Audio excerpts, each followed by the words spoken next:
আসসালামু আলাইকুম তৃতীয় শ্রেণীর সুপ্রিয় শিক্ষার্থীবৃন্দ, আশা করছি তোমরা সকলে ভালো আছো। গত পর্ব পর্যন্ত আমি তোমাদের সাথে তোমাদের 68 পৃষ্ঠা পর্যন্ত আলোচনা করেছি। ধারাবাহিকভাবে আলোচনা করছি প্রতিটি পৃষ্ঠার, যাতে তোমরা সহজে উত্তরগুলো খুঁজে পেতে পারো। প্রতিটি পৃষ্ঠার ভিডিও আমার প্লেলিস্টে আলাদা আলাদাভাবে দেওয়া আছে, তোমরা সেখান থেকে চাইলে দেখে নিতে পারো। ভাগের হিসাব ভাগ করি, 16 ভাগ 2, তাহলে 16কে যদি 2 দিয়ে ভাগ করা হয় তাহলে কত? 8 দুগুণে 16। 2কে আমরা প্রথমে করলে 8 দিয়ে যদি গুণ করি 8 দুগুণে কত হয়? 16 হয়। তাহলে 16 ভাগ 2 সমান 8। তোমরা যদি এভাবে করতে না চাও তাহলে আরো সহজভাবে করতে পারবে। 16 কত দিয়ে ভাগ করব? 2 দিয়ে। তাহলে 2 এর নামটা পড়বো। 2 এর নামটা 16তে কয়বার যায়? 8 বার যায়। 8 দুগুণে 16। তাহলে অনায়াসে আমরা উত্তর পেলাম কত? 8। এরপর দেখো এখানে সেটি করে দেওয়া আছে, তোমরা চাইলে এখান থেকেও দেখে নিতে পারো। ভাগের ক্ষেত্রে যেমন 16 ভাগ 2, এই ভাগটিতে 16কে বলা হয় ভাজ্য। তাহলে যেটিকে তোমরা আসলে ভাগ করবে সেটিকে কি বলে? ভাজ্য বলে। যা দিয়ে ভাগ করা হবে তাকে বলা হয় ভাজক। তাহলে তাকে কি বলে? ভাজক। এই লাইনটা ভালো করে মনে রাখবে এখান থেকে, পরবর্তীতে এখান থেকে তোমাদের কাজে আসবে। এরপর শেষে যেটি আসবে সেটি হলো ভাগফল। 1 নম্বর আছে ভাগ করি। প্রথমটা যদি আমরা করে দেখি তাহলে প্রথমে আছে কি? মাঝখানে হলো ভাজ্য 3, 1 দিয়ে ভাজক দিয়ে ভাগ করব, 3 একে 3। তাহলে আমাদের ভাগফল কত আসলো? ভাগফল আসলো 3। ঠিক আছে, 5 নাম্বারটা করে দেখি। 5 নাম্বার কি বলেছে? 18 হলো আমাদের ভাজ্য, ভাজক কত? 2।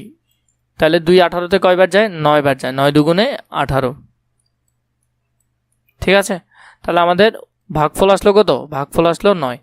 এরপর এখান থেকে 8 নাম্বারটা যদি দেখি, 12, এদিকে হলো 3, তাহলে 12তে কয়বার যাবে? 3 4 12। তাহলে উত্তর হবে কত? 4।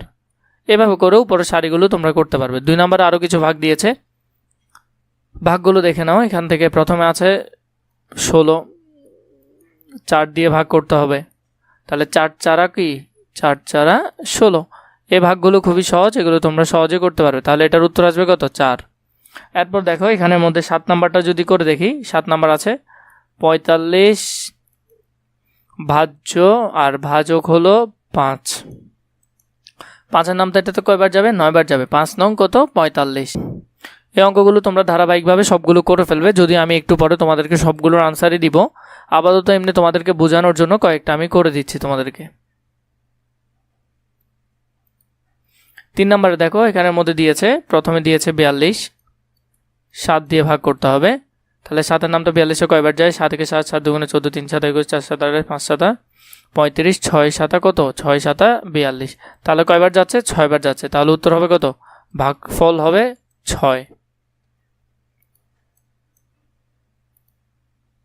ভাগফল হবে 6। এরপর দেখো এখানের মধ্যে যদি এটা করো, 9কে 9 দিয়ে ভাগ করলে কত হয়? 1 হবে।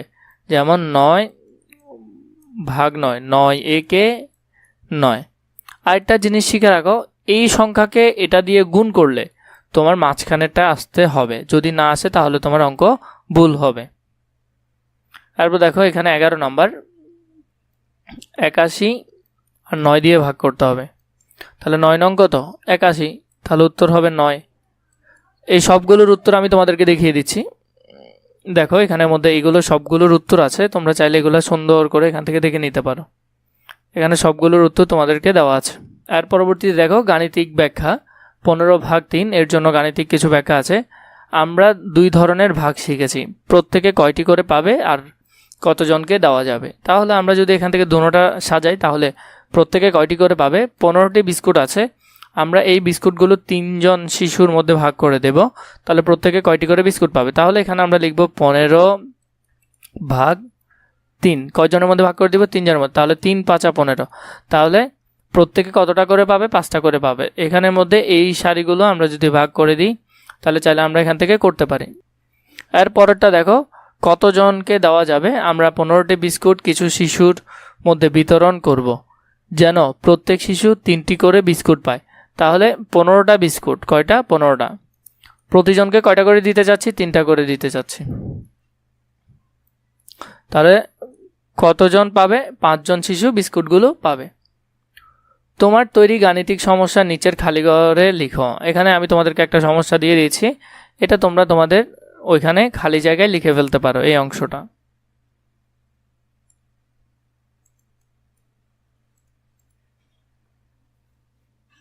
এরপর দেখো এখানে কি বলেছে, 80টি রঙিন কাগজ আছে। যদি এই কাগজগুলো 4 জন শিশুকে সমানভাবে ভাগ করে দেওয়া হয় তবে প্রত্যেককে কয়টি করে কাগজ পাবে। তাহলে আমরা যদি এটা ভাগ করে দিই 4 জনের মধ্যে, 80কে 4 দিয়ে ভাগ করলে মাঝখানে হলো 80 আর এদিকে হলো 4 ভাজক। তাহলে 4 8-এ কয়বার যাবে আগে প্রথম সংখ্যার সাথে আমরা দেখব। 4 একে 4, 4 দুগুণে 8 দুইবার, তাহলে 8 লিখলাম। এই শূন্যটা যখন এখানে একটা শূন্য নামাবো তার জন্য এখানেও একটা শূন্য দিব। তাহলে 80 থেকে 80 গেলে শূন্য আর এদিকে কত 20। তাহলে কতটি করে কাগজ পাবে, 20টি করে কাগজ পাবে। তাহলে এখানে যদি আমরা করি তাহলে এখানে উত্তর আসবে কত 20। তাহলে প্রত্যেকে কয়টি করে পাবে, 20টি করে কাগজ পাবে। 1 নাম্বার কি বলেছে দেখো, 90টি কমলা আছে। যদি কমলাগুলো 3 জন শিশুর মধ্যে সমানভাবে ভাগ করে দেওয়া হয় তাহলে প্রত্যেক শিশু কয়টি করে কমলা পাবে। গাণিতিক বাক্যের মধ্যে এখানে 10টি কমলা 9টি গুচ্ছ আছে। প্রত্যেক শিশুকে কতটি করে কমলা দিলে তাহলে প্রত্যেক শিশু 30টি করে কমলা পাবে। প্রত্যেকে কতটি করে পাবে, 30টি করে পাবে। এরপর 2 নম্বরে দেখো, ভাগ করি 60/2। এটা যদি করি সেম 60 ভাজ্য রাখলাম,